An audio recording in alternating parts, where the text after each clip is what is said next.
BBL culture was born from slavery, and South Africa has been a victim of exploitation since the 1800s. So let's talk about this.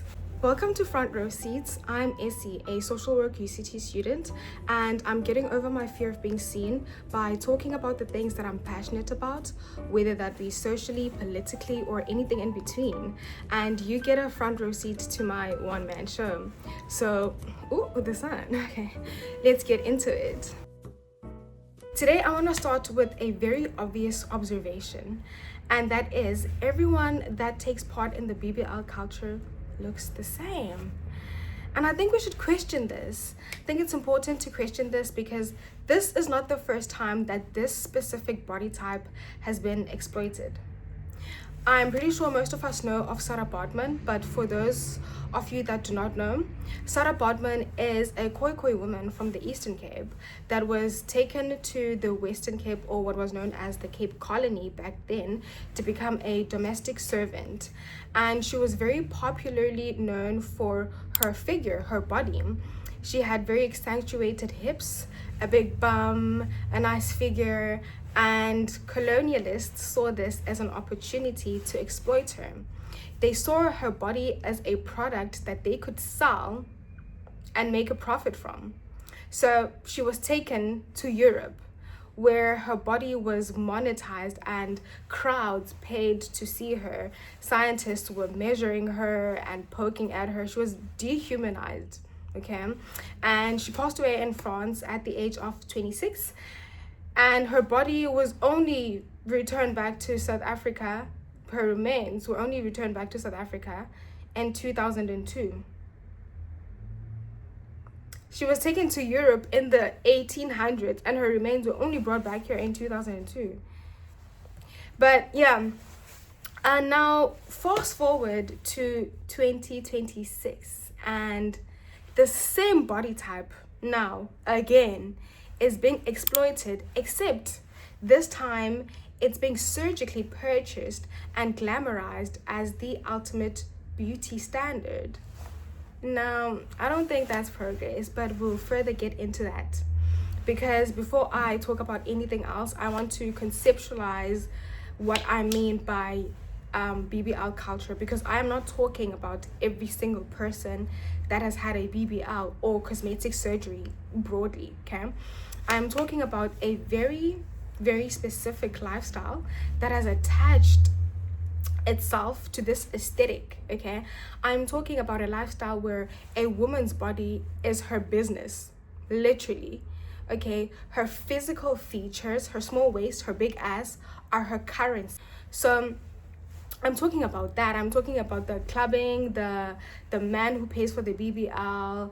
That's what I'm talking about. I'm not talking about every single person that has had a BBL.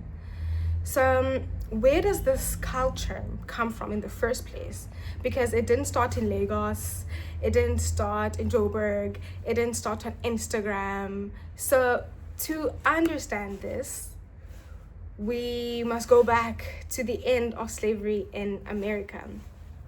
Emancipation for Black Americans, okay? So when Black Americans got emancipated, a lot of other viable pathways very closed off for them, and this was done legally, okay? The laws and the system was deliberately created to violently go against them. And there were very few conventional pathways that they could go because these people had no generational wealth. They did not have land, they didn't have money, they didn't have education, and they didn't even have safety in the country. So now what happens when there are very few doors open for you? And this question was answered by something that emerged very beautifully, very organically, and this was culture. So Black people didn't have much because emancipation didn't bring back the things that were taken from them by slavery, but what they did have was themselves, and they were very talented, okay? So they stuck to the things that were not taken by slavery and could not be taken by the state from them. And this was their culture, so they poured themselves into jazz, the blues, rap, hip-hop, writing, acting, all of these things. So now entertainment wasn't just entertainment. It was a way for them to have income, to make money, to bring back their dignity. And so this was a new, very viable, easily accessible way for Black Americans to earn money and dignity. So when the money came, and it did come, there was no knowledge of how to use it. And this is where Bell Hooks comes. I hope you guys read Bell Hooks. Bell Hooks wrote extensively in her work about how there's a lack of love in African American communities. There was a lack of stable families, no present fathers, and there was no support on how do we build generational wealth together. So now what happens when there's none of that? The money gets spent visibly. The money gets spent visibly, but this wasn't just a way of flexing or like money mismanagement. This was also a way to protect them. Okay, actually it had two functions: the visible spending of money, or the performance of wealth and the performance of success, had two functions. It was a way to protect them, because now you can't pick on me and call me a thieving Negro if I have a Rolex and a car that's more expensive than yours, right? As a Black person, right? But also it was a way for them to feel seen. After so long, after being enslaved and exploited for so long, it was a way to say, listen, I'm here and I have dignity now. I am no longer a slave. I have money. Look at me. Like, see who I am. See this. These were the two functions. And if you guys want to know more about this, I would highly suggest you watch this video over here, and just watch this guy's videos in general. He's very okay. So now this became this performance of success became adapted in a lot of communities. Now, in social work, we refer to this as scarcity trauma. And scarcity trauma is when a person or people have been in scarcity, in such profound scarcity for such a long time, that their system, their body they're still functioning with that survival mode behaviors, even when the money's here now, right? So it's that performance of wealth. And guys, poverty is traumatizing, okay? So this is very understandable. And so their brains are still functioning on that, oh, this could be taken away, so how about I just buy so many cars and I just perform wealth and I just spend money at the club, etc., etc. And this was a wound, obviously. This was a wound, and these people were talented, right? They were singing all of these things, and they were also popularly known for this wound, the performance of wealth and luxury. So now the music industry got involved.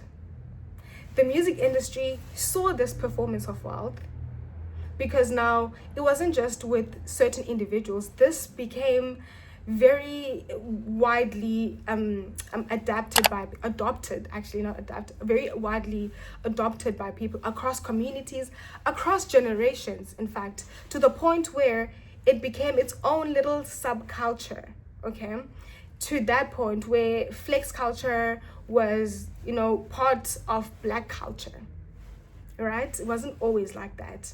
So now the music industry came in and they saw this wound, because it is a wound, and they were like, ooh, we can package this and then sell it back to them. So now this is where the twerking girls, the expensive cars came in music videos, and the reality shows too, like the very dysfunctional reality shows. They have Zeus, we have This Body Works For Me, or What I Love, all of these things. I am a sex worker, I'm a prostitute. Now, this is where I wanna pause, because what I just explained to you, right?